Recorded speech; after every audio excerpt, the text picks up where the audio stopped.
Ito namang konstruksyon ng Flood Monitoring Command Center sa lungsod ng Maynila, pinasinayaan na ngayong araw. May mga report si Bombo Grant Hilario.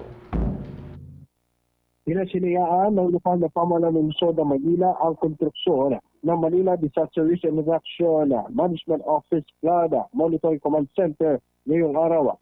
Personal na pinangunahan mismo ng kasalukuyang alkalde ng Manila na si Mayor Francisco Escombrero de Magoso, katuwangan ng opisyal ang naturang pagpapasinaya sa bagong command center.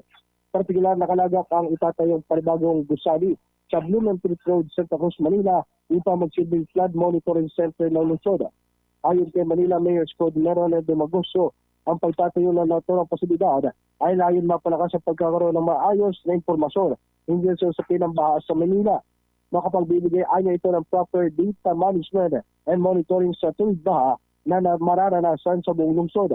So kaya naniniwala ang alkalde na sa pamamagitan nito maaari makapagsalba ng buhay buhat na makapagbibigay ng tiyak na impormasyon o datos lalo na sa panahon ng sakuna tulad ng pagbaha.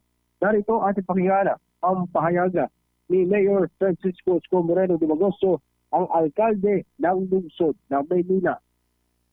This facility will empower our people to have a proper data or what you call data management and monitoring of flood water going around our city, riverside, and creekside.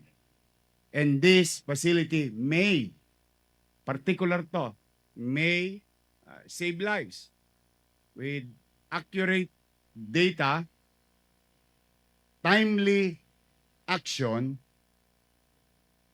and information.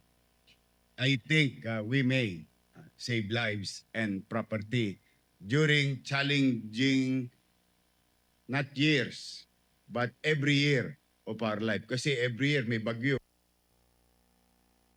Dagdag pa ni Mayor Escombrero de Magoso, ang pagkakaroon ng ganitong command center ay bilang pakikibahagi na rin sa layo na masolusyonan ang kinakarap na problema at issue sa baha.